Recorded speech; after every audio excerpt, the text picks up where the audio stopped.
Lincoln Peterson, un millionnaire arrogant et obsédé par le statut social, vit sa vie basculer quand toutes ses cartes furent refusées dans un supermarché bondé. Ridiculisé par tous, il ne savait plus où se cacher. Mais c'est à ce moment précis d'humiliation qu'une fillette de 9 ans fit quelque chose de si inattendu que le destin de cet homme puissant en fut bouleversé à jamais. Lincoln Peterson contemplait son reflet dans le miroir en marbre italien de la salle de bain de son appartement en attique. À 35 ans, il avait bâti un empire fondé sur les apparences et l'ostentation. Chaque détail de sa vie était minutieusement calculé pour impressionner. La montre suisse à son poignet valait plus qu'une voiture citadine. Sa cravate en soie italienne coûtait l'équivalent d'une semaine de salaire d'un employé lambda, et ses chaussures en cuir véritable étaient faites sur mesure à 10 000 €. Son cabinet de conseil financier, Peterson & Associates, générait des millions chaque année, et Lincoln tenait absolument à ce que toute la ville le sache.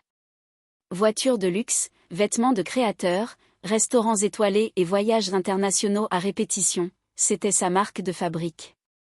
Pour lui, le succès se mesurait au nombre de zéros sur son compte bancaire et à la jalousie qui brillait dans les yeux des autres. « Es-tu es prêt, chérie ?» demanda Monique, apparaissant dans l'embrasure de la porte. Comme une mannequin sortie tout droit d'un magazine de mode, elle portait une robe rouge à plus de 5 000 $, des bijoux étincelants comme des étoiles et un sac à main qui relevait davantage de l'œuvre d'art que d'un accessoire. « Je suis toujours prêt à impressionner, » répondit Lincoln en ajustant le nœud de sa cravate avec la précision d'un geste maintes fois répété. Monique lui sourit d'un sourire calculé qu'il admirait tant. Elle était parfaite pour son image, belle, élégante et tout aussi obsédée par le statut social. Il ne sortait avec elle que depuis 3 mois, mais elle était déjà devenue l'accessoire idéal de ses apparitions publiques. Lincoln prit les clés de sa Mercedes-Benz argentée, un modèle exclusif importé directement d'Allemagne. Sa voiture était sa passion, un symbole ambulant de son succès financier. En conduisant à travers la ville, il saluait d'un signe de main étudier les connaissances qu'il croisait, veillant toujours à ce qu'on remarque son bolide et la femme éblouissante assise à ses côtés. « Où dînons-nous ce soir ?» demanda Monique en retouchant son rouge à lèvres dans le miroir de courtoisie. « Au Bernardin, j'ai réservé la table la plus exclusive. Le chef nous a préparé un menu spécial rien que pour nous, » répondit Lincoln, la poitrine gonflée de fierté. Sur le chemin du restaurant, Lincoln décida de s'arrêter au DNC Market, le supermarché le plus chic, fréquenté par l'élite locale. Il voulait acheter une bouteille de Dom Pérignon pour compléter son dîner romantique. À l'intérieur, Lincoln paradait comme un paon déployant ses plumes. Il saluait ses connaissances avec ce sourire travaillé qu'il avait perfectionné durant des années, parlait fort de ses affaires à plusieurs millions et veillait à ce que tout le monde remarque sa présence. Son chariot débordait de produits hors de prix et inutiles, caviar russe, fromage importé, chocolat suisse, vin rare. Tout pour entretenir son image d'homme prospère et envié. Dans la file d'attente, il poursuivit son numéro. Téléphone à l'oreille, il évoquait de soi-disant contrats à plusieurs millions, gesticulant de manière ostentatoire et s'assurant que sa voix résonne dans tout le magasin. Certains clients l'observaient avec admiration, d'autres avec une jalousie mêlée d'agacement. « Bonsoir, monsieur Peterson, » dit la caissière, visiblement impressionnée. « Comme d'habitude, par carte ? » « Bien sûr, ma chère. »« Prenez celle-ci, » répondit Lincoln en lui tendant sa carte Platinum avec un geste théâtral, comme s'il présentait une œuvre d'art. La machine émit un bip, puis un deuxième, puis un troisième. L'écran affichait en lettres rouges « Transaction refusée ». Lincoln sentit un premier nœud dans son estomac, mais conserva son calme. Sans doute un souci technique avec la machine. « Ces choses-là arrivent, n'est-ce pas ?» dit-il en forçant un rire tout en tendant une autre carte. « Essayez celle-ci. C'est ma carte Black réservée aux clients très spéciaux. » La machine insista. Encore refusé. Le message « Transaction refusée » clignotait comme un néon rouge d'alerte. Derrière lui, les gens commençaient à murmurer, et Lincoln sentait des dizaines de regards fixés sur lui. La chaleur monta, lui brûlant les joues. Monique leva les yeux au ciel, visiblement exaspérée, et se mit à regarder autour d'elle, gênée. Et Lincoln, que se passe-t-il, souffla-t-elle entre ses dents, un sourire crispé aux lèvres. Auriez-vous une autre carte, monsieur Peterson, demanda la caissière, désormais mal à l'aise. Lincoln sentit la sueur perler sur son front. Il essaya 2 cartes de plus, puis 3 autres, toutes refusées. La file s'allongeait, et les murmures enflaient. Certains commençaient même à prendre des photos discrètement. Sa réputation, soigneusement construite, s'effondrait là, sous les yeux de dizaines de témoins. C'est ridicule, explosa Lincoln, perdant son sang-froid pour la première fois depuis des années. Il doit y avoir une erreur bancaire. J'ai des millions sur mon compte. Monique recula de quelques pas, honteuse. Et Lincoln, allons-nous-en. Tu te rends ridicule, lança-t-elle entre ses dents avant de marcher vers la sortie. C'est alors qu'une petite voix douce et cristalline fendit l'air tendu du supermarché. Excusez-moi, monsieur, je peux vous aider?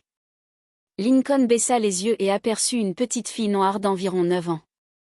Elle portait des tresses ornées de rubans colorés, des vêtements simples mais impeccablement propres, et tenait une petite bourse en tissu. Ses yeux brillaient d'une gentillesse sincère que Lincoln n'avait pas vue depuis des années. Dans sa petite main, elle serrait avec précaution un billet froissé de 5 $. J'ai de l'argent, monsieur. Vous pouvez l'utiliser si vous en avez besoin, dit Faye avec un sourire innocent et sincère, tendant le billet vers Lincoln. Tout le supermarché s'immobilisa. Le silence fut total. Même les machines semblaient s'être arrêtées. Lincoln ressentit quelque chose d'étrange dans sa poitrine. Une sensation qu'il n'avait pas connue depuis l'enfance, la véritable humilité. Devant lui se tenait une enfant qu'il ne connaissait pas, offrant littéralement tout ce qu'elle possédait pour aider un homme adulte qui, de toute évidence, n'avait pas besoin d'aide financière. La pureté et le désintéressement de ce geste frappèrent Lincoln comme la foudre. « Non, ma chère, dit-il en se baissant à la hauteur de la fillette, sentant des larmes incontrôlables lui monter aux yeux. Je ne peux pas accepter ton argent, mais merci infiniment pour ta gentillesse. Ma maman dit toujours qu'il faut aider quelqu'un quand il traverse une difficulté, insista Faye avec la sagesse simple d'un enfant. Et vous, monsieur, on dirait que vous avez besoin d'aide. Lincoln resta sans voix. Quand était-ce la dernière fois que quelqu'un lui avait tendu la main sans rien attendre en retour? Quand avait-il assisté à un acte de bonté aussi pur et désintéressé? Comment t'appelles-tu? Demanda-t-il en essuyant discrètement ses larmes. Faye Johnson. Et vous, Lincoln? Et Lincoln Peterson. Enchanté, monsieur Lincoln. J'espère que tout va s'arranger pour vous. Lincoln se releva lentement et observa le supermarché autour de lui. Les regards posés sur lui n'étaient plus pleins de mépris ou d'ironie. On y lisait désormais quelque chose qui ressemblait à de la compassion, mêlée à de l'admiration pour le geste de la petite fille. « Je vous prie de m'excuser pour ce contretemps, dit-il à la foule. Je réglerai cette situation plus tard. Merci pour votre patience. » Alors qu'il s'apprêtait à partir, Faye toucha doucement sa main de ses petits doigts. « Bonne journée, monsieur Lincoln, je suis sûr que demain sera meilleur. » Ces mots résonnèrent dans l'esprit de Lincoln tout au long du chemin jusqu'au parking. Monique avait disparu, probablement partie en taxi. Il se retrouva seul près de sa Mercedes, les yeux levés vers le ciel étoilé, repensant à ce qui venait de se passer. Ce soir-là, au lieu d'aller dans un restaurant hors de prix, Lincoln resta chez lui pour la première fois depuis des mois. Assis dans le salon de son appartement luxueux, il se sentait étrangement vide.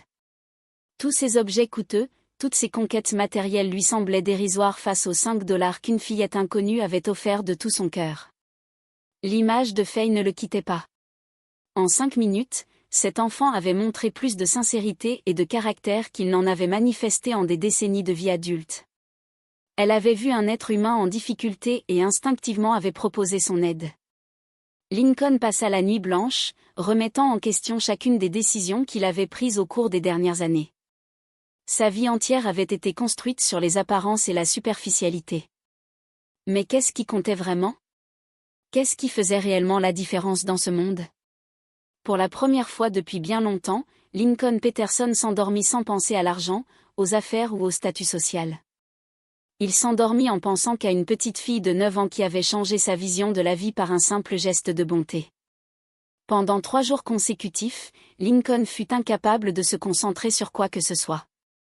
Assis à son bureau en acajou importé, entouré de graphiques financiers et de rapports d'investissement, son esprit restait fixé sur ce moment bouleversant au supermarché. L'image de Faye lui tendant ses $5 s'était gravée dans son âme d'une manière qu'aucune réussite professionnelle n'avait jamais pu égaler.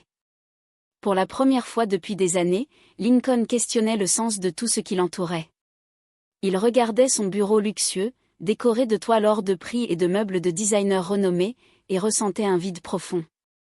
Quand avait-il aidé quelqu'un sincèrement pour la dernière fois? Quand avait-il pensé à une autre personne qu'à lui-même? Au matin du 4e jour, il prit une décision qui allait tout changer. Il devait retrouver Faye, non seulement pour lui rendre symboliquement les $5 qu'elle lui avait proposés, mais surtout pour comprendre comment une enfant avait réussi à toucher son cœur d'une façon que des décennies de thérapie onéreuse n'avaient jamais su provoquer. Il se rendit au Delancey Market, cette fois au volant d'une voiture plus discrète de sa collection.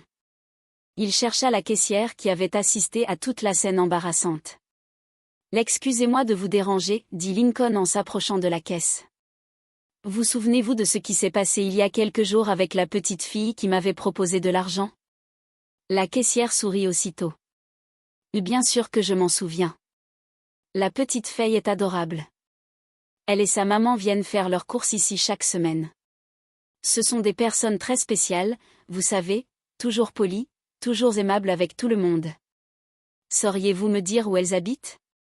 J'aimerais beaucoup les remercier en personne. Elles vivent dans le quartier de Riverside, rue Oak Street. Je ne connais pas le numéro exact, mais leur maison est petite, peinte en bleu clair avec un jardin rempli de fleurs à l'avant. Vanessa, la maman de Faye, s'en occupe avec beaucoup de soin. Lincoln la remercia et prit la route vers Riverside, un quartier de la ville où il n'avait encore jamais mis les pieds. Le contraste avec les beaux quartiers qu'il fréquentait habituellement était saisissant. Les maisons y étaient modestes mais manifestement entretenues avec amour. Il repéra facilement la maison bleu clair au jardin fleuri. Elle était petite mais accueillante, entourée d'une basse clôture en bois peint en blanc. Sur la pelouse, Faye jouait avec une simple poupée en tissu. « Monsieur Lincoln » s'écria-t-elle en l'apercevant, laissant tomber sa poupée et courant vers lui les bras ouverts. « Quelle belle surprise! Qu'est-ce que vous faites dans notre quartier? » L'enthousiasme sincère de l'enfant toucha Lincoln en plein cœur. « Je suis venu te rendre visite, Faye, et aussi te rendre quelque chose qui t'appartient, dit-il en sortant de sa poche un billet tout neuf de $5. Mais monsieur Lincoln, je ne vous ai pas prêté d'argent, répondit-elle, intriguée. Tu l'as proposé, tu te souviens? Et ce geste a compté bien plus pour moi que tu ne peux l'imaginer. Maman! Maman! Viens voir qui est là, cria Faye en courant vers la maison. Une femme d'une trentaine d'années apparut à la porte. Vanessa Johnson était grande, naturellement élégante, avec le même sourire chaleureux que sa fille. Elle portait une simple tenue de travail, un uniforme d'hôpital, mais dégageait une dignité qui impressionna aussitôt Lincoln. « Bonjour, vous devez être le monsieur du supermarché dont Faye a parlé, dit Vanessa en s'essuyant les mains dans un torchon. Je suis Vanessa Johnson, la maman de Faye. Et Lincoln Peterson. Votre fille m'a aidé au moment où j'en avais le plus besoin, et je tenais à vous remercier personnellement. Entrez donc, je vous en prie. Je viens de préparer de la limonade fraîche et j'ai des biscuits de maison qui sortent du four. » Lincoln entra dans la petite maison et ressentit immédiatement quelque chose qui manquait cruellement dans son luxueux appartement, de la chaleur humaine. La maison était modeste, avec des meubles anciens mais bien entretenus, des photos de famille accrochées au mur et un délicieux parfum de cuisine maison qui éveillait en lui de lointains souvenirs d'enfance. « Asseyez-vous, je vous en prie, dit Vanessa en apportant un plateau avec de simples verres remplis de limonade bien fraîche et des biscuits encore tièdes. Faye m'a tout raconté à propos de ce qui s'est passé au supermarché. Je suis très fière de son attitude. Elle m'a dit que vous lui enseignez à aider les autres, commenta Lincoln. Je crois qu'il est essentiel de transmettre des valeurs dès l'enfance, expliqua Vanessa en s'asseyant près de sa fille. L'argent va et vient.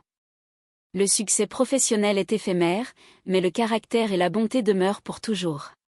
Ce sont les seules choses qui comptent réellement au bout du compte.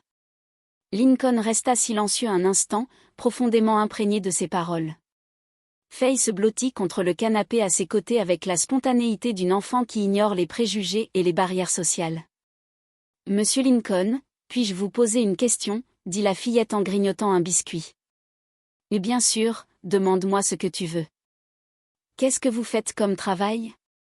Lincoln réfléchit un moment pour trouver une explication simple. Je j'aide des entreprises et des personnes à mieux gérer leur argent. C'est intéressant.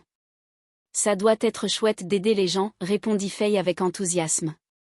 Moi aussi, je veux aider les gens quand je serai grande. Je veux devenir médecin. Médecin?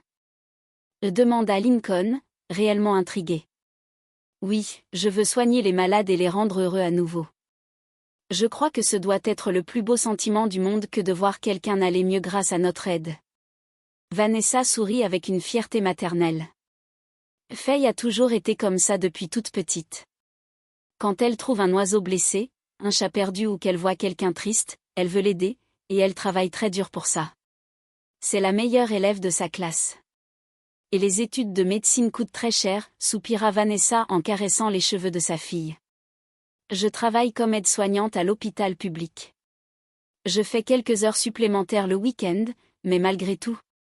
Lincoln sentit quelque chose de puissant s'éveiller en lui. Quel âge as-tu, Faye? 9 ans, mais je sais déjà exactement ce que je veux faire de ma vie. Et pourquoi as-tu choisi la médecine? La réponse de la fillette fut d'une simplicité si pure qu'elle toucha l'âme de Lincoln. Parce que quand les gens sont malades ou blessés, ils deviennent tristes et inquiets. Moi, je veux être celle qui les rassure et les rend heureux à nouveau. Je veux être la raison pour laquelle quelqu'un retrouve le sourire. La sincérité et la pureté de ces mots frappèrent Lincoln comme la foudre. Devant lui se tenait une enfant de 9 ans avec plus de sens et de clarté sur les vraies valeurs de la vie qu'il n'en avait eu en 40 ans d'existence.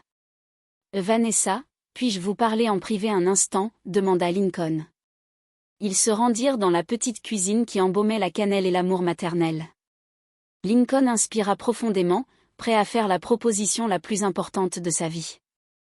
Je voudrais financer toutes les études de Faye, école privée, cours de soutien, faculté de médecine, tout ce dont elle aura besoin pour réaliser son rêve. Vanessa resta figée, abasourdie, s'appuyant contre le plan de travail. Monsieur Peterson, je ne peux pas accepter. Nous vous connaissons à peine. Pourquoi feriez-vous une chose pareille? Parce que votre fille a changé ma vision de la vie en 5 minutes. Elle m'a montré ce qui compte vraiment, ce que signifie être véritablement riche, et parce que je crois sincèrement que le monde a besoin de plus de personnes comme elle. Mais cela doit coûter une fortune. De l'argent qui dort sur un compte ne sert à personne. Je préfère investir dans l'avenir de quelqu'un qui fera réellement une différence dans le monde. Vanessa se mit à pleurer, cachant son visage dans ses mains.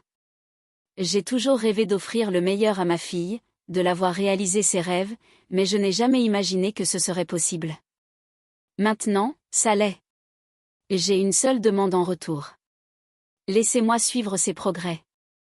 Je veux voir cette future médecin grandir et devenir la personne extraordinaire qu'elle montre déjà être. Quand ils revinrent dans le salon, Faye remarqua aussitôt que sa mère avait pleuré. Maman, ça va? Il est arrivé quelque chose? Ça va plus que bien, ma chérie. Bien plus que bien, répondit Vanessa en serrant sa fille très fort. Qu'est-ce qu'il s'est passé? Insista Faye. Lincoln s'agenouilla devant elle. Faye, aimerais-tu étudier dans la meilleure école de la ville? Ce serait un rêve, mais c'est trop cher. Ne t'inquiète pas pour ça. Tu étudieras là où tu voudras, et tu deviendras la meilleure médecin que ce monde a jamais connue. Faye regarda sa mère, puis Lincoln, essayant de comprendre ce qui se passait. Lorsqu'elle réalisa enfin, ses yeux s'emplirent de larmes de joie. Monsieur Lincoln, merci infiniment. Je promets que je travaillerai très dur et que je ne vous décevrai jamais. Et tu ne pourrais jamais me décevoir, Faye. Tu m'as déjà offert le plus beau cadeau de ma vie. Quel cadeau? Tu m'as appris la véritable signification de la richesse. À cet instant, assis dans le modeste salon de cette famille, Lincoln se sentit plus riche qu'il ne l'avait jamais été dans son appartement à plusieurs millions de dollars. Il venait de trouver quelque chose qu'il ne savait même pas chercher, Un véritable but-point dans les mois qui suivirent la rencontre bouleversante avec Faye et Vanessa, Lincoln entreprit une véritable révolution dans sa vie. La première étape fut d'inscrire Faye à l'Académie Sainte-Catherine, la meilleure école privée de la ville, réputée pour son excellence académique et la formation de caractère de ses élèves. Voir les yeux de la fillette s'illuminer à l'annonce de cette nouvelle fut l'un des moments les plus gratifiants de la vie de Lincoln. Mais les transformations ne s'arrêtèrent pas là. Lincoln commença à remettre en question toutes les pratiques de son entreprise. Pendant des années, il avait fermé les yeux sur des montages fiscaux douteux, de l'évasion d'impôts et des procédés frôlant l'illégalité. Tout cela au nom du profit maximum.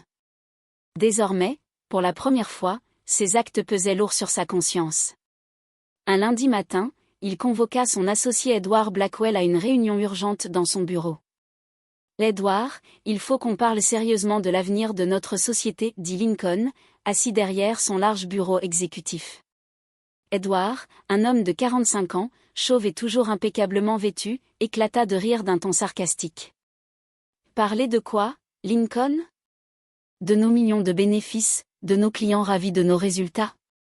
De la manière dont nous obtenons ces résultats.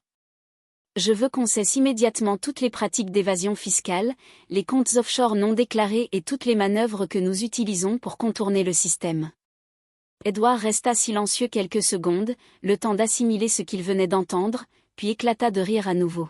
« Et Lincoln, tu as complètement perdu la tête. C'est comme ça qu'on gagne de l'argent depuis plus de 10 ans. C'est pour ça que nos clients viennent nous voir. Je ne veux plus faire de l'argent de cette façon. Je veux dormir la conscience tranquille. » « Conscience tranquille ?» Edward se leva brusquement de sa chaise. « Une gamine t'a donné $5 au supermarché, et te voilà transformé en saint. Quelle blague !» « Elle m'a offert bien plus que $5, Edward. Elle m'a donné une perspective nouvelle sur ce qui compte réellement dans la vie. Ce qui compte, c'est l'argent, Lincoln, le pouvoir, l'influence. Tout le reste, ce sont des fables pour naïfs. » La discussion s'envenima rapidement. Edward refusait catégoriquement de modifier quoi que ce soit aux pratiques de la société. Pour lui, la morale était un luxe qu'il ne pouvait pas se permettre dans un marché compétitif. Lincoln, au contraire, se sentait de plus en plus déterminé à assainir entièrement leurs opérations. « Si tu n'adhères pas à ma vision pour l'entreprise, alors nous ne pouvons plus travailler ensemble, » déclara Lincoln avec fermeté. « Tu es en train de me virer ?» demanda Edward, incrédule. « Je rachète tes parts. Tu es dehors. » Edward devint cramoisi de rage. « Tu vas amèrement regretter cette décision, Lincoln, et je m'assurerai personnellement que ce soit le cas. » Les négociations pour le rachat des parts d'Edward durèrent 3 semaines tendues. Lincoln accepta de payer une somme généreuse, bien au-dessus de la valeur réelle, simplement pour se libérer rapidement de cette association toxique. Une fois aux commandes exclusives de la société, il lança immédiatement un audit complet de toutes les opérations. Ce qu'il découvrit le dégoûta de lui-même. Pendant des années, il avait participé activement à des montages frauduleux qui avaient privé l'État de millions de dollars. Sociétés écrans, comptes dans des paradis fiscaux, documents falsifiés. C'était un véritable empire de corruption. Lincoln prit alors la décision la plus difficile de sa carrière, tout confesser aux autorités et régulariser volontairement la situation. Il paya des amendes colossales, restitua tous les impôts dus avec intérêts et pénalités, et mit en place un système de conformité rigoureux au sein de l'entreprise. Avec une partie de l'argent restant après ces régularisations, il fonda la Fondation Espoir Faye, une organisation non gouvernementale destinée à offrir une éducation de qualité, de la nourriture et des soins médicaux aux enfants défavorisés. Le nom était un hommage à la fillette qui avait transformé sa vie. 3 mois après le départ d'Edward, la bombe éclata. Un matin, Lincoln se réveilla au son incessant de son téléphone. Des journalistes réclamaient des déclarations au sujet des accusations de corruption qui faisaient la une de tous les journaux de la ville. Edward avait tenu sa menace. Il avait remis aux autorités un dossier complet détaillant toutes les pratiques illégales de l'entreprise, mais en omettant soigneusement sa propre implication. Dans la presse, Lincoln apparaissait comme l'unique responsable de décennies d'évasion fiscale. Pendant des semaines, Lincoln vécut un enfer médiatique. Sa photo figurait à la une de tous les journaux. Son entreprise fut envahie par des inspecteurs, et sa réputation s'effondra complètement. Monique, revenue brièvement lorsqu'elle apprit qu'il régularisait sa situation financière, disparut à nouveau dès que le scandale éclata. Un matin particulièrement difficile, alors que les journaux titraient sur une possible incarcération, Lincoln reçut une visite qui changea radicalement son état d'esprit. « Monsieur Lincoln », s'écria Faye en courant pour l'enlacer dès qu'il ouvrit la porte de son appartement. Vanessa entra juste derrière, portant une gamelle isotherme et un sourire chaleureux. « Nous avons apporté le déjeuner. Nous avons pensé que vous aviez besoin d'un repas maison et d'un peu de compagnie. » Lincoln en fut profondément ému. Alors qu'il était sous enquête et que sa réputation était en lambeaux, ces deux personnes venaient spontanément lui offrir réconfort et présence. « Vous ne devriez pas être là. On pourrait vous photographier avec moi, et cela pourrait vous causer des problèmes par association. » Monsieur Lincoln, dit Faye avec un sérieux impressionnant pour une enfant de 9 ans, vous m'avez aidé alors que je ne savais même pas que j'avais besoin d'aide. C'est maintenant à notre tour de vous aider. Et puis, nous connaissons votre cœur, ajouta Vanessa en disposant le déjeuner sur la table de la cuisine. Ce que les journaux écrivent ne changera pas ce que nous savons de vous. Au cours du repas, Lincoln leur confia tout. Il parla d'Edward, des pratiques corrompues et de sa décision de tout avouer et de régulariser la situation. Vous avez fait ce qu'il fallait, dit simplement Vanessa.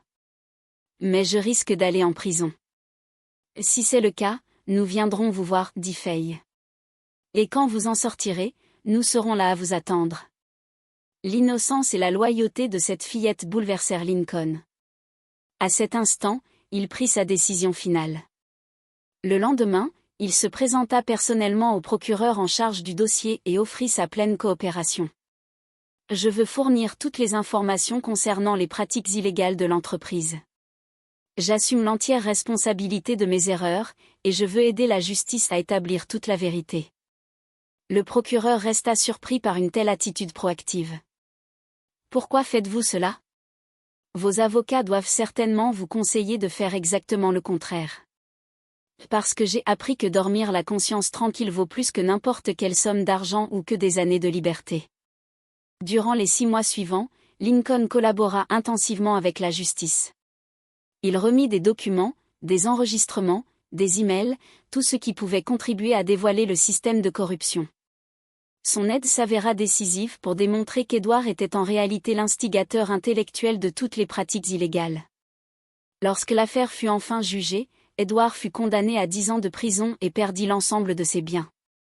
Lincoln, grâce à sa coopération et au fait d'avoir volontairement régularisé sa situation, écopa d'une peine de 2 ans de travaux d'intérêt général. J'accepte la sentence avec humilité et gratitude, déclara Lincoln au juge. Je préfère contribuer à la société plutôt que de rester enfermé derrière les barreaux. Monique, qui avait tenté de se rapprocher à nouveau après le jugement favorable, fut définitivement écartée. Elle n'était pas faite pour vous, de toute façon, dit Faye lors d'une de ses visites régulières à l'appartement de Lincoln. Tu as raison, petite doctoresse. Je ne suis pas encore docteur, mais je le serai, et quand ce sera le cas, je prendrai grand soin de mes patients. Lincoln sourit, admirant la détermination dans les yeux de la fillette. À 9 ans, elle montrait déjà plus de caractère et de but dans la vie que bien des adultes qu'il connaissait. 5 années s'étaient écoulées depuis ce jour transformateur au supermarché. Faye, désormais âgée de 14 ans, brillait comme une étoile à l'Académie Sainte-Catherine. Non seulement elle conservait les meilleures notes de sa classe, mais elle s'était aussi distinguée comme leader étudiante, organisant des collectes pour les familles démunies et des projets de sensibilisation à la santé publique. Ses professeurs répétaient souvent qu'ils n'avaient jamais vu une élève aussi jeune faire preuve d'autant de maturité et de sens des responsabilités sociales. Comment étaient les cours aujourd'hui, future doctoresse, demanda Lincoln lors d'un des dîners hebdomadaires qui était devenu une tradition dans la maison de Vanessa. Incroyable. Aujourd'hui, nous avons étudié le système cardiovasculaire. C'est fascinant de voir comment le cœur travaille sans relâche toute la vie pour maintenir le corps en fonctionnement, répondit Faye, les yeux brillants de passion pour le savoir. Certains cœurs travaillent de plus que d'autres, n'est-ce pas, dit Vanessa en jetant un regard significatif à Lincoln. Vanessa avait elle aussi complètement transformé sa vie. Grâce au soutien financier de Lincoln, elle avait pu obtenir son diplôme d'infirmière et avait été promue superviseur du service pédiatrique de l'hôpital où elle travaillait. Sa dévotion envers les jeunes patients était reconnue par toute l'équipe médicale, et elle était devenue une référence en soins infantiles. La fondation Espoir Fay avait connu une croissance fulgurante. Ce qui avait commencé comme un petit projet pour aider quelques enfants était devenu une organisation prenant en charge plus de 500 enfants défavorisés, leur offrant une éducation de qualité, 3 repas par jour, un suivi médical et dentaire ainsi que des activités extrascolaires. Lincoln avait vendu son appartement de luxe et s'était installé dans une maison simple mais chaleureuse située à seulement 2 rues de celle de Fay et Vanessa. Il voulait rester proche de la famille qui était devenue la chose la plus précieuse de sa vie. La nouvelle maison possédait un jardin où il avait planté des fleurs avec l'aide de Fay et une bibliothèque où il conservait tous les livres que la fillette recevait en cadeau. C'est à cette époque que Lincoln fit la connaissance d'Elena Rodriguez, une professeure de 32 ans qui travaillait bénévolement à la fondation le week-end. Elena était tout l'opposé de Monique, simple, authentique, passionnée par l'éducation et profondément engagée dans les causes sociales. « Tu as beaucoup changé depuis que j'ai commencé à travailler ici », dit Elena un soir tandis qu'ils organisaient du matériel pédagogique pour les enfants de la fondation. « Une fillette de 9 ans m'a appris que la vie vaut bien plus que les apparences et l'argent, » répondit Lincoln en souriant, se remémorant ce jour au supermarché. « Et maintenant, je suis réellement heureux pour la première fois de ma vie d'adulte. » Elena sourit en posant doucement sa main sur la sienne. « C'est ce que j'admire le plus chez toi, ta capacité à reconnaître tes erreurs et à te transformer complètement. » La relation entre Lincoln et Elena se développa naturellement, fondée sur des valeurs communes et un profond respect mutuel. Quand il la demanda en mariage, ce fut lors d'une cérémonie simple dans le jardin de la fondation, avec Fay comme demoiselle d'honneur et Vanessa comme marraine. La famille qu'il avait choisie était enfin complète. Les années continuèrent de défiler rapidement. Fay devint une adolescente brillante, conservant toujours les meilleures notes et développant des projets scientifiques remarquables. À 16 ans, elle remporta la première place d'un concours national de sciences grâce à une recherche sur des traitements alternatifs pour les maladies cardiaques chez les enfants. Lors de sa dernière année de lycée, Fay fut choisie comme oratrice officielle de la promotion. Son discours de fin d'études émut toute l'assemblée et fut relayé dans plusieurs journaux locaux. Il y a 8 ans, j'ai proposé $5 pour aider un inconnu dans un supermarché. Il n'a pas accepté mon argent, mais il a accepté quelque chose de bien plus précieux, mon amitié. Aujourd'hui, je peux dire que cette amitié a changé non seulement nos vies, mais des centaines d'autres grâce à la Fondation Espoir Fay. J'ai appris que de petits gestes de bonté peuvent créer des vagues de transformation qui se propagent dans le monde entier. Lincoln pleura ouvertement dans la salle, assis entre Elena et Vanessa. Voir cette fillette qui avait touché son cœur se transformer en une jeune femme éloquente et déterminée était l'une des plus grandes fiertés de sa vie. Fay fut admise à l'école de médecine de l'université Johns Hopkins avec une bourse d'études complète. Même avec la bourse, Lincoln insista pour couvrir toutes ses dépenses, son logement et son matériel pédagogique. « Et tu n'as pas besoin de faire ça, » dit Fay. « La bourse couvre tout. Je veux que tu te concentres uniquement sur tes études. Je ne veux pas que tu penses à autre chose qu'à devenir la médecin exceptionnelle que je sais que tu seras. » Au cours des 6 années de faculté, Fay se distingua parmi les meilleurs étudiants de sa promotion. Elle se spécialisa en cardiologie pédiatrique, accomplissant ainsi son rêve de soigner les enfants atteints de maladies cardiaques. Ses professeurs louaient sans cesse non seulement sa compétence technique, mais surtout son empathie et son dévouement envers les patients. Le jour de la remise des diplômes, Lincoln, Elena et Vanessa occupaient la première rangée de l'auditorium. Quand le nom de Dr. Fay Johnson fut prononcé, les 3 se levèrent et applaudirent comme une famille fière, ce qu'ils étaient véritablement. « Je dédie ce diplôme à toutes les personnes qui ont cru en moi », dit Fay dans son discours de remerciement. En particulier à M. Lincoln Peterson, qui m'a montré que les rêves peuvent devenir réalité quand on a à ses côtés des personnes qui se soucient vraiment de nous. Après la cérémonie, Fay partagea ses projets avec sa famille. « Je veux ouvrir une clinique gratuite dans le quartier de Riverside, là où j'ai grandi. Je veux offrir des soins cardiologiques spécialisés aux enfants dont les familles n'ont pas les moyens. » C'est une idée magnifique, dit Lincoln. Et évidemment, je financerai entièrement ce projet. La construction de la clinique Cœur Espoir dura 1 an. C'était un établissement moderne et complet, équipé des meilleurs appareils de diagnostic et de traitement en cardiologie pédiatrique. Lincoln insista pour qu'il y ait aussi un espace de jeu coloré et chaleureux afin que les enfants se sentent rassurés pendant leur visite. Le jour de l'inauguration, plus d'1 millier de personnes se rassemblèrent à Riverside. La fillette qui autrefois avait offert $5 pour aider un inconnu était désormais la Dr. Faye Johnson, cardiologue pédiatrique, prête à sauver des vies gratuitement. Ce soir-là, pendant la fête, Lincoln observa Faye accueillant son premier patient dans la clinique, un petit garçon de 6 ans atteint d'une malformation cardiaque congénitale. La patience, la tendresse et le dévouement avec lesquels elle s'adressait à l'enfant et rassurait ses parents étaient exactement ce qu'il avait toujours espéré de cette fillette spéciale qu'il avait rencontrée des années auparavant. Ce soir-là, pour la première fois depuis des décennies, Lincoln s'endormit en paix avec lui-même, sachant que sa vie avait enfin trouvé le but qu'il avait cherché sans le savoir. Et vous, dites-moi, avez-vous déjà vécu ou été témoin d'un geste simple qui a tout changé? Partagez-le dans les commentaires. J'adorerais lire vos expériences.